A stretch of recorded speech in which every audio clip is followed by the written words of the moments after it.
हम हमेशा ये कहते हैं कि मैं किस तरीके से तनाव कम करूं, अपना दुख अपना कम करूं। आपको दुख नहीं सताता है, आपको दुख का अनुभव सताता है।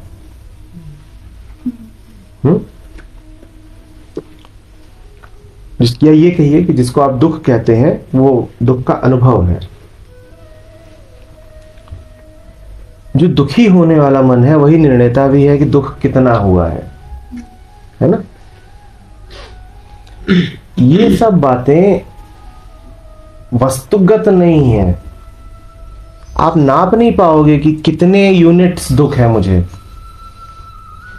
दुख हमेशा दुख रहेगा। असल में आज आप जहां बैठे हो वहां बैठ करके आपको लगता है कि मुझे दुख बहुत है, कुछ कम हो जाए तो प्रसन्नता रहेगी।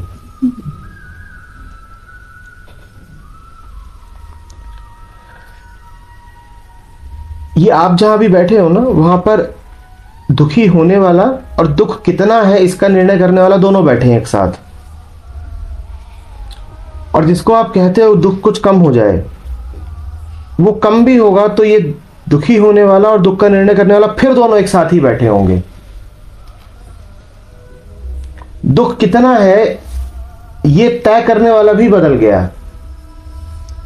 दुख हमेशा एक बराबर रहेगा। दुख कम केवल कल्पनाओं में होता है।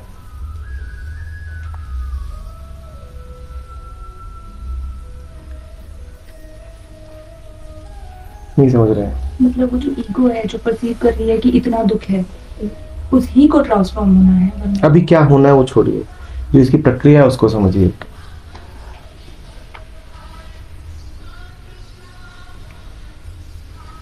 आज कोई आपको कहता है, आज आप बैठे हैं और कोई आपको 4 गालियां देता है, आपको क्या चुभता है, 4 गालियां या उन गालियों से होने वाला अनुभव? ठीक है, आप कहोगे कि अगर मुझे 4 की जगह 1 ही गाली पड़े तो शायद मेरा दुख कुछ कम हो जाएगा। और आप पूरी कोशिश करते हो और 2 साल बाद आप एक ऐसी स्थिति में पहुंच जाते हो जहां पर अब आपको 4 गाली नहीं दी जा सकती। आपका समाज में कोई स्थान हो गया, आपकी उम्र बढ़ गई है, कुछ हो गई है बात, कुछ पैसा आ गया है, आपने कुछ अर्जित करा। 2 साल बाद कोई आता है, आपको सिर्फ 1 गाली देकर के चला जाता है। आपको क्या लगता है, आपको 1/4 दुख होगा? क्या 1/4 दुख होगा? क्योंकि जो दुख का अनुभव कर रहा था वो भी बदल गया।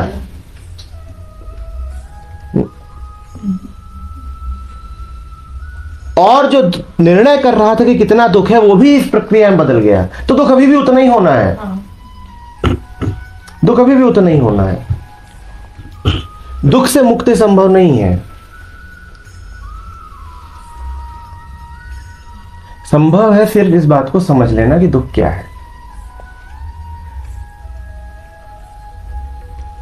संभव है सिर्फ ये समझ लेना कि दुख क्या है।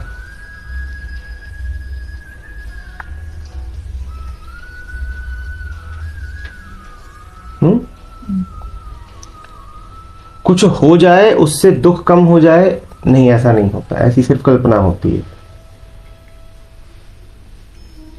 कुछ हो जाए उससे सुख बहुत बढ़ जाए, ऐसा भी आवश्यक नहीं है। हाँ, कल्पना जरूर इस बात की आप कर सकते हो खूब जम के।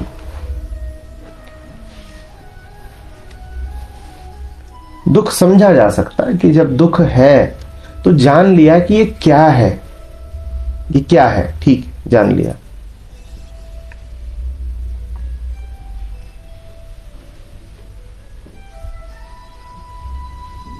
और जानने से ये नहीं होता है कि दुख गायब हो जाता है। जानने से बस इतना होता है कि आप सिर्फ उस दुख के ही आयाम में नहीं रहते, दुख और सुख के ही आयाम में नहीं रहते। आप किसी ऐसे आयाम में भी स्थित हो जाते हो जहां पर दुख और सुख दोनों ही नहीं है। मैं दुखी हूं और दुख का मुझे बोध है, उसका अर्थ ये नहीं है कि दुख कम हो जाएगा। दुख रहेगा, जगत का स्वभाव है दुख।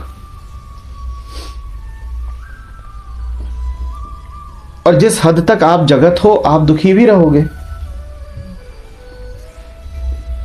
पर साथ ही साथ आप कहीं ऐसे में भी स्थित हो जाओगे जहां पर दुख और सुख दोनों इररिलेवेंट है। एक ऐसा बिंदु जिसको दुख नहीं छू सकता, सुख नहीं छू सकता। तो दुख कम नहीं हो गया। कोई इस लालच में न रहे कि ये सब करके दुख कम हो जाते हैं।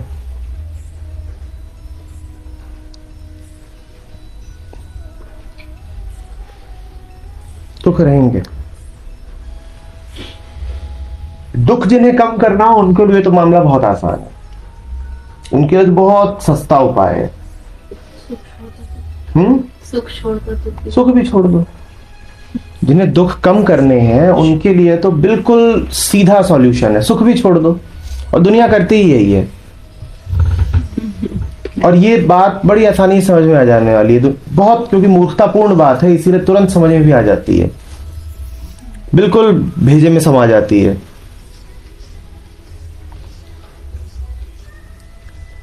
दुख परेशान कर रहा है ना, सुख भी छोड़ दो। और उसका अर्थ इतना नहीं है मुर्दा हो जाओ। क्योंकि जो द्वैत को छोड़ रहा है वो अद्वैत की संभावना को भी छोड़े दे रहा है। जो द्वैत छोड़ रहा है वो अद्वैत की संभावना को भी छोड़े दे रहा है। अद्वैत को और पाओगे कहां द्वैत के अलावा? कहीं लटक रहा है क्या कि द्वैत छोड़ के जाओगे और अलग से अद्वैत को पालोगे?